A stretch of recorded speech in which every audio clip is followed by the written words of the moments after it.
Hey guys, so I'm here with my buddy Caleb. He's willingly, reluctantly volunteered to be my model today. And we're just going to go around Echo Park, try and find, where's the ideal place to take a headshot. And there's a few things I look for in this. I love the lighting right now. It's very soft, it's very even, it's not harsh on one side or the other. And as we walk around, it's really looking for where's the right backdrop, what sort of textures do I want in the background? Do I want it to be green in the background? Do I want him to really pop off the background? Or do I want a more industrial look? Do I want just a lot of open space behind him? These are all questions you have to ask yourself. And I'm looking right here, there's white roses. Those are kind of nice to break up the background. There's another bush over there with some orange flowers on it, as well as numerous trees that also have different textures to them. So we'll walk around, try and find something that I think feels nice, and hopefully get this guy a headshot.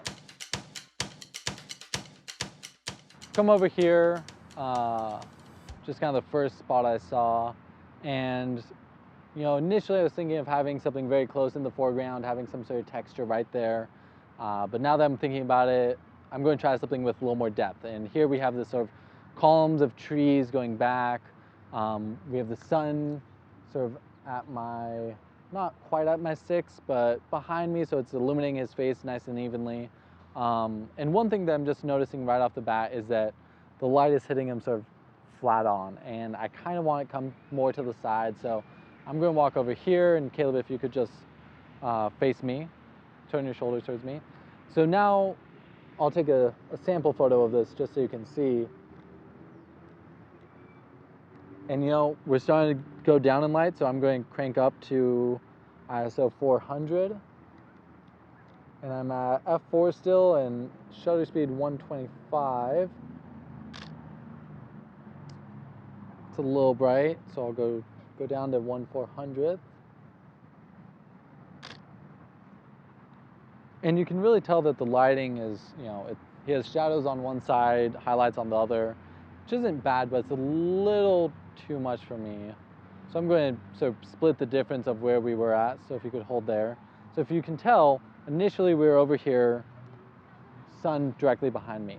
I then came almost 45 degrees over here, the light became dark light. So now I've gone sort of in the middle, and the light's able to wrap around his face a little bit more.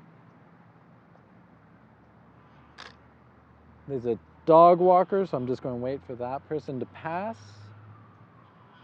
And the other sort of funny thing here is I have a bunch of people laying down on the grass, but if I angle it just right, I should be able to hide them all behind Caleb.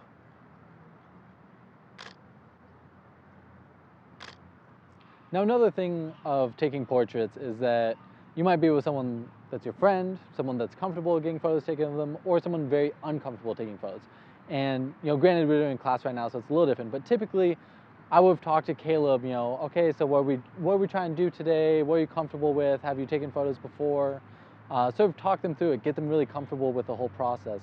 And I also then like to break it up. I talk to them about being serious, okay, give me some very stern looks, give me some, others, maybe try and crack a joke with them, get them to smile, make fun of them about how horrible the smile looks, that causes them to smile more. The entire time that I'm talking with them, more or less, my camera's here or here, but it's ready to take the photo so that when that moment happens, I can take the photo. So the other thing, I started off taking horizontal, just looking at it. I want to go vertical now. So Caleb, if you could just look straight into the lens. Nice, yep, very nice. Give me a smile. Oh, come on, bigger smile than that. Oh, that's too much of a smile. See, Caleb doesn't like getting photos taken of him, but I'm just going to keep clicking here, trying to get that one moment when he opens up or when he gives me the right look, because there's so many small details to someone's face, and whether one eye's squinty or they're smiling or they're kind of half smiling, you want to find that right moment when they give you that perfect look that makes them feel like it looks like them. Because ultimately, he's my friend, so I sort of know his smile, and I know he doesn't give a big, grin smile. He gives a very subtle smile. And when he went and gave his big smile, it wasn't until after that he gave his subtle smile. And I was able to capture that because he went from no smile to big smile to his normal smile. So it's just something to think about. Each person's going to be different, how you talk to them, how you work with them. But the biggest thing is that when you're doing portraits, you're comfortable with your camera. You're not sitting here like, oh shoot, like what am I doing? And they're just sitting there awkwardly. That's horrible. You want them to feel like they're the reason you're there. Your camera's set up, that's a second thought, and it's really just about, is this a good shot? Is this going to be what they want? Granted, just being completely honest, it's not my favorite headshot necessarily. I have a building in the background that is white, so it's reflecting a lot of light. It's overexposed. But maybe we can walk around and try and get some other headshots.